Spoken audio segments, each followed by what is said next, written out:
Hello friends, मी केतकी. तुम्हा सर्वांचे माझ्या चॅनलमध्ये स्वागत आहे.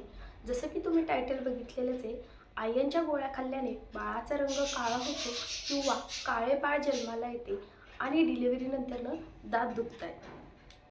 जेव्हा प्रेग्नन्सी होते तेव्हा खूप सारे जण आपल्याला काही इन्स्ट्रक्शन्स देत असतात आणि आपणही स्वतःहून यूट्यूबवरती गुगलवरती खूप काही सर्च करतो, पण सगळेच खरं सांगतात किंवा आपल्याला सगळं काही खरं समजतं असं नाही. प्रेग्नेन्सी कन्फर्म झाल्यानंतर ना आपण हॉस्पिटलला जातो किंवा गावातील आशा सेविका, अंगणवाडी यांमध्ये नावाची नोंदणी करतो. त्यानंतरनं आपल्याला हॉस्पिटलमधून किंवा आशा सेविका काही गोळ्या देतात. त्या कॅल्शियम आणि आयर्नच्या गोळ्या असतात.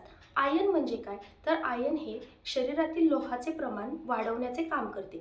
लोह काय करते, तर लोह हे शरीरातील हिमोग्लोबिन वाढवण्याचे काम करत असते. प्रसूतीनंतर रक्ताचे प्रमाण कमी होऊन ॲनेमियासारखा आजार होऊ नये आणि बाळालाही योग्य ते पोषण मिळावे यासाठी आयर्नची टॅब्लेट दिली जाते.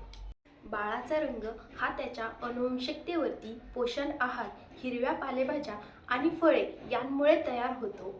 आयर्नच्या गोळ्यांनी बाळाला पोषक घटक मिळतात, त्यामुळे बाळाचा रंग काळा होत नाही. हे तुमच्या मनातून तुम्ही पूर्णपणे काढा. किंवा तुम्ही काही ऐकलं असेल असं की आयर्नच्या गोळ्या घेतल्याने बाळाचा रंग डार्क होतो, काळा होतो किंवा काळं बाळ जन्माला येतं, तर असं काहीही नाही आहे. आयर्नच्या गोळ्या आपल्या शरीरासाठी खूप महत्त्वाच्या असतात, त्याचप्रमाणे बाळाच्याही वाढीसाठी महत्त्वाच्या असतात. आयर्नच्या गोळ्यांनंतरनं आपण बघूयात की डिलिव्हरीनंतरनं दात का दुखायला लागतात. आपली डिलिव्हरी नॉर्मल असो की सी सेक्शन म्हणजे सिझेरियन असो, आपल्या शरीरामध्ये खूप सारे बदल घडत असतात. आपल्या हाडांमध्ये आणि दातांमध्ये कॅल्शियम असणे गरजेचे असते. तुम्ही ऐकलं असेल की डिलिव्हरीनंतरनं खूप काही बोलल्यामुळे आपले दात दुखायला लागतात, तर असं नाही आहे.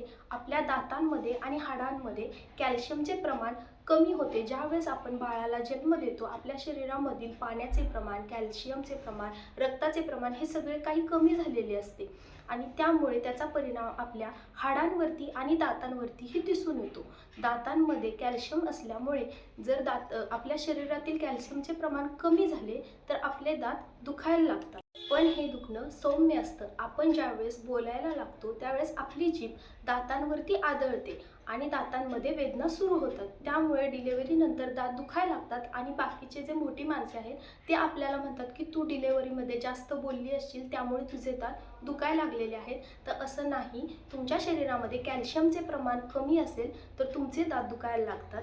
त्यासाठी कॅल्शियमच्या गोळ्यासुद्धा दिलेल्या असतात, त्या घेणे गरजेचे आहे. त्याचबरोबर कॅल्शियम ज्या पदार्थातून आपल्याला मिळेल ते पदार्थही घेणे गरजेचे असते, जसे की दूध घ्यावे. जर तुम्ही नॉनव्हेज असाल तर अंडे, मासे, मटण यामधून सुद्धा आपल्याला कॅल्शियम मिळत असते, त्यामुळे त्याचेही पदार्थ आपल्याला खाणे गरजेचे. डिलिव्हरीनंतर काही काळापुरता किंवा काही महिन्यांसाठी तुम्ही ब्रश करू नका. ब्रश केल्यानेही दातावरती घासले जातात आणि त्यामुळे दात दुखायला सुरुवात होते. आपण जे काही पदार्थ खाणार आहोत ते हळू चावून आणि जास्त कठीण पदार्थ खायचे नाही आहेत. त्यामुळे बाळाला दूधही खूप जाड येते आणि त्या दुधामुळे बाळाला ते पचत नाही किंवा बाळाला पचण्यास त्याचा त्रास होतो आणि आपलेही दात दुखायला लागतात. दातांसाठी आणि शरीरातील रक्ताची कमतरता भरून काढण्यासाठी आयर्न आणि कॅल्शियम ह्या दोन्ही गोळ्या खूप महत्त्वाच्या असतात. प्रेग्नेन्सी असल्यापासून पोस्ट डिलिव्हरीपर्यंत म्हणजे प्रेग्नेन्सीच्या काळामध्ये आणि डिलिव्हरीनंतरही आपल्याला कॅल्शियम आणि आयर्नच्या गोळ्या घेणे खूप गरजेचे असते. तुम्हाला ही माहिती कशी वाटली कमेंट्स करून नक्की सांगा.